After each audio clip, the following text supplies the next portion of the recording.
Hello and welcome to Dingoes Ate My Podcast. This week we're talking about Buffy the Vampire Slayer, Episode 5, Never Kill a Boy on the First Date. This episode originally aired on March 31st, 1997, attracting a viewership of 4 million people, which again for the WB was very strong. In this episode, this might take a minute, Owen asks Buffy out on a date at the Bronze. Giles has found out about a prophecy from a symbol on a ring that they found in the cemetery. He is convinced that the Anointed One will rise that night, so despite Buffy's protests, they spend hours sitting on graves waiting for the vampire to rise. None does, and though Giles is certain that his calculations are correct, he calls their stakeout quits. Buffy rushes to the Bronze, only to see Owen dancing with Cordelia. At the same time, in a bus on the way to Sunnydale, a man sits up and begins to lecture the other passengers on God's judgment, quoting prophecies. Suddenly, a vampire walks in front of the bus, causing it to crash. Another vampire swarms the wreck, attacking passengers, including the religious fanatic. I assumed it was the same one. I think it's different ones. Yeah, it was kind of more of a group. I guess.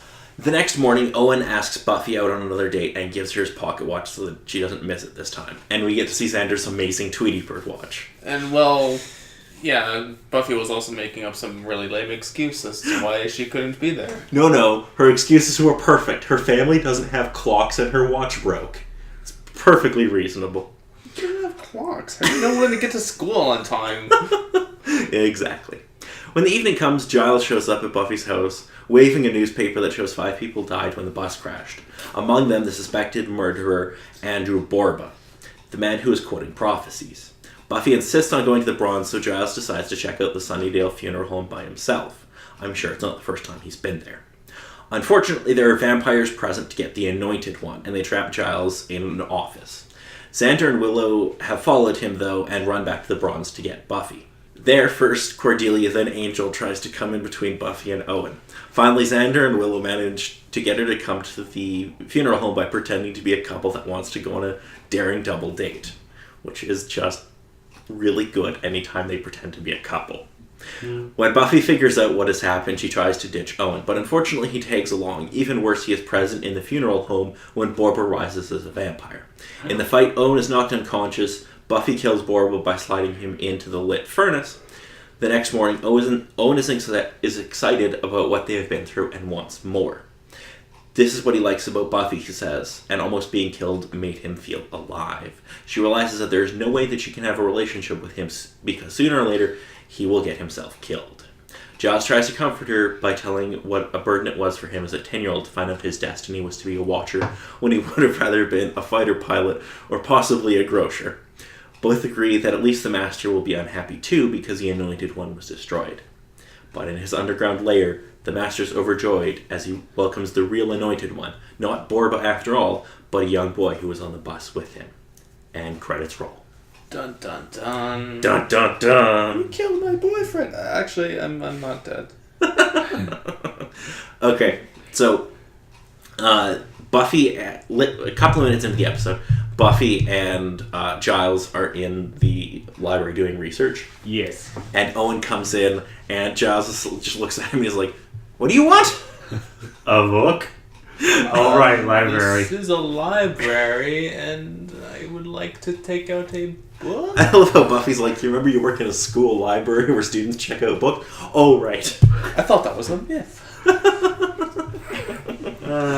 And then I love when Buffy's like, "Oh, I need to check out this a book of poetry, like the one Owen got." And he's like, "Look, as much as I would love for you to check out a book, and that would be cause for a national holiday, we have more important shit to do." Yeah. So later we get to the cafeteria where Willow, Xander, and Buffy are sitting at a table having lunch. And Xander's like, "So how did the slaying go last night?" And Buffy's like, "Shut up, you fucking idiot." And then he's like, "I meant the laying." And then she gives him this look like, not helping. Of course, then she goes to sit with Owen, seeing him alone, and Cordelia and her, well, they get in a bit of a spat. Yeah, just a teeny bit. I didn't realize Cordelia's hips were so wide. And then later, they're at the Bronze, and Buffy and Owen are there, and Cordelia walks up and she starts flirting with Owen, and he's like, "Oh, I'm here with Buffy," And she's like, oh, that's so nice of you to help the needy. She's so horrible, and I love it. Okay, so at another point in the episode, Buffy talks about how she wants to go on this date with Owen, and Giles just looks at her, and he's like, alright, I'll just jump in my time machine and go back to the 12th century and ask the vampires to postpone their ancient prophecy for a few days while you take in dinner and a show. It's like, can you do that? Obvious sarcasm.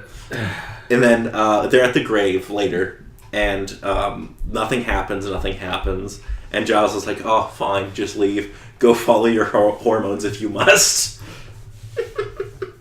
Giles is just really good in this episode. Just had a couple of decent enough moments for you within this episode. Oh, okay. I want to talk about something Buffy's wearing in this episode.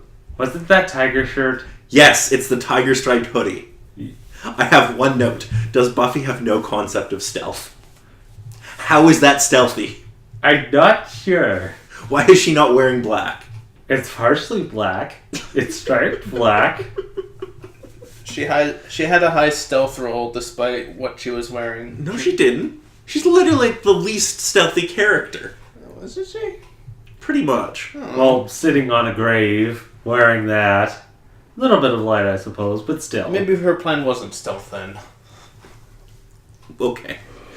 So Buffy goes to the Bronze and sees Owen and Cordelia dancing, and just doesn't even bother to go over and talk to Owen, who's clearly into her. And she just runs away as 3-Day Wheelie's Rotten Apples plays. Yeah. Just to emphasize the feeling of the situations.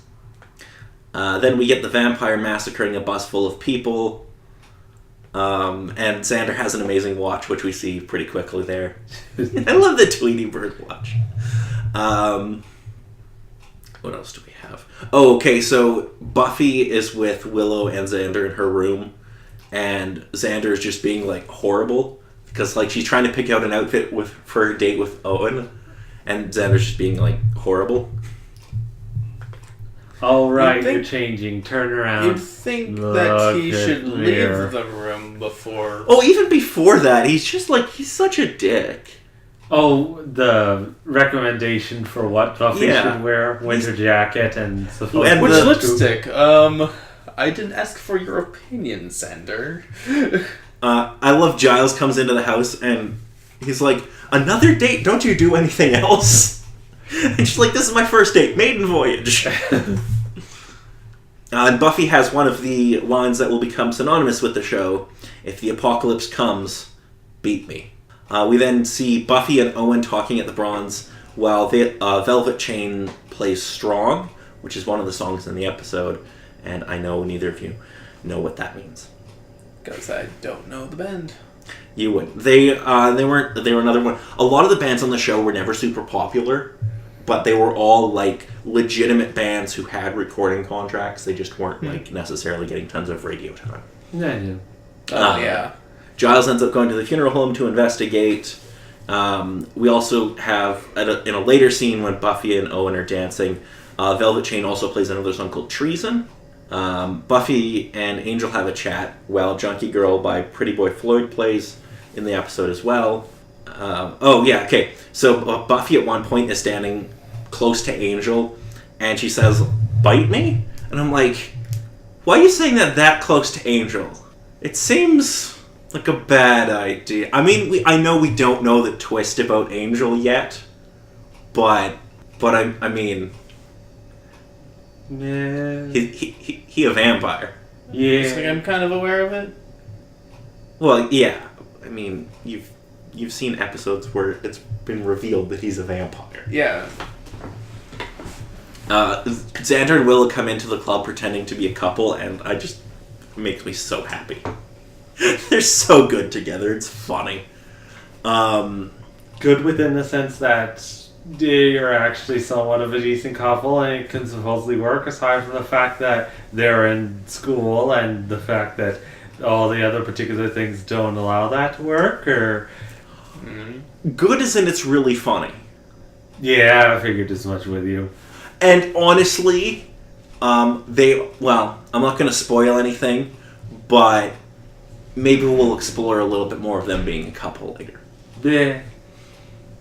Owen ends up taking along to the funeral home. Buffy finds Giles in, I don't know what you call them. You know those like drawers you put the bodies in? In the morgue type area. And he's like, this chap was good enough to bunk with me. After sort of saying Maybe they call it an incubator. Maybe. I don't know. No. The two vampires came in and I handled them. How? I hid. I forgot. It's very much like a Xander line. It's like, I laugh in the face of danger and then I run away. A refrigerator. I don't think... Well, they might have been refrigerated. I don't know. Yeah. I mentioned it's colder in there. Jaws has a line to the effect of, you can't slay vampires and have a social life at the same time. He's like, you brought a date along. Not so much I brought him along, he just got a cave. I love how Xander and Will barricade the door using cushions. Like, they put the two chairs there, and then they're like, cushion, lampshade. That'll keep people out. It's like, Put where something did you in get front of the door. The vampire's actually in here.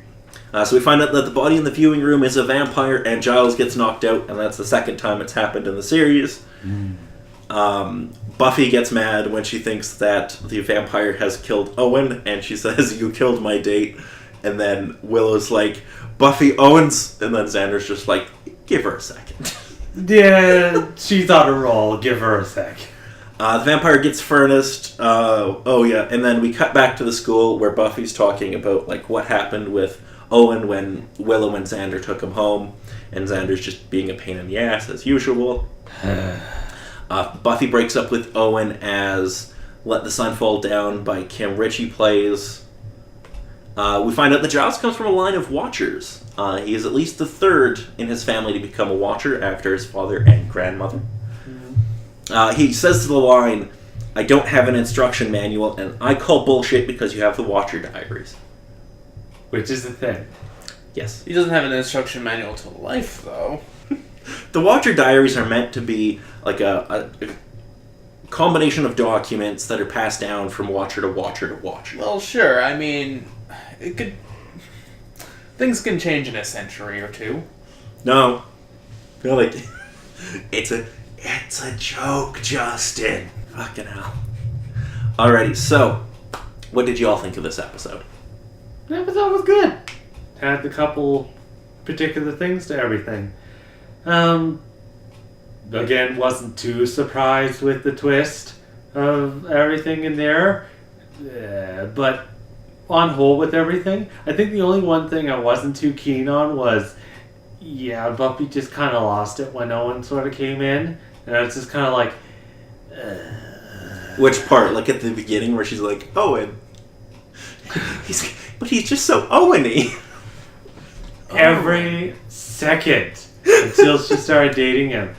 And I was just like, I really like that. I really like the relationship. I think it's really funny. It is definitely cute, but then you kind of see the actual thing behind it, and then you're like, oh, dude, you no. I love when Cordelia's like flirting with Owen and Buffy's there with Owen. Yeah. And she's like, Cordelia, we'd like to be alone, and that requires you to go away. Or something like that. That's great. They have so many great lines just sniping at each other in this episode. It's bloody good. Justin, what did you think? I thought it was a fairly decent episode. Okay. Had a lot of good moments. It did. Okay, so who is your favorite character in this episode? Let's start with Dave. Probably Giles. Even with the knockout that he got, just with his resourcefulness that he had and the couple hilarious moments he had. His quick wit humor. Yeah, that's definitely saying that true. he has a time machine, or claiming that he has a time machine, that he'll go back and, And yes, Buffy, we know sarcasm can be used in those sorts of I senses, mean, he is but... British, so he might have a time machine. He could be the Doctor. He could be the Doctor. Okay.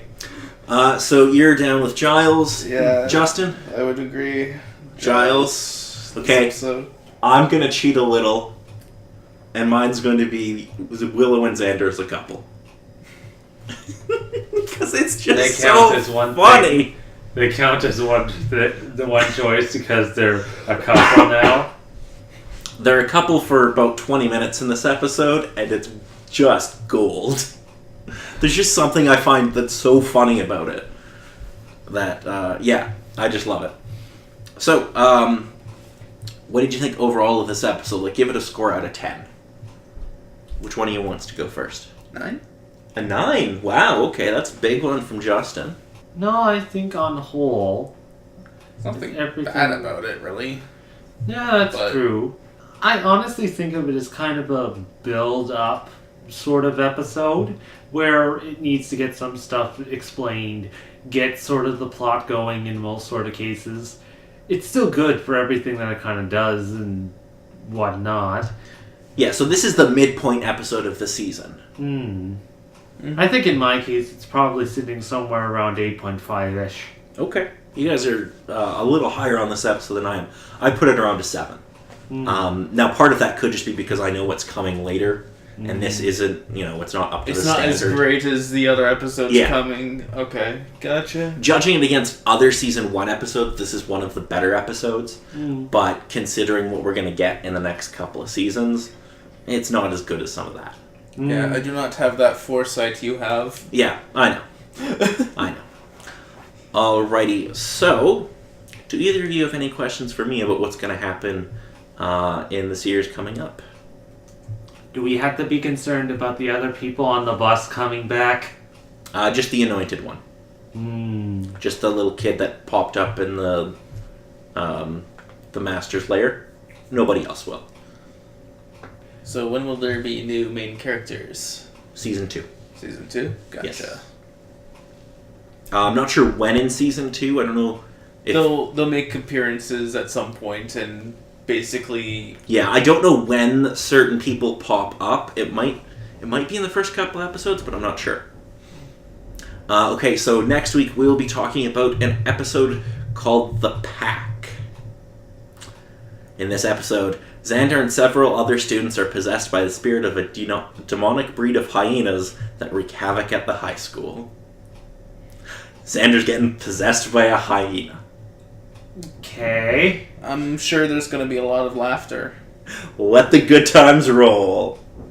I've been Paul. I've been Dave. And Justin.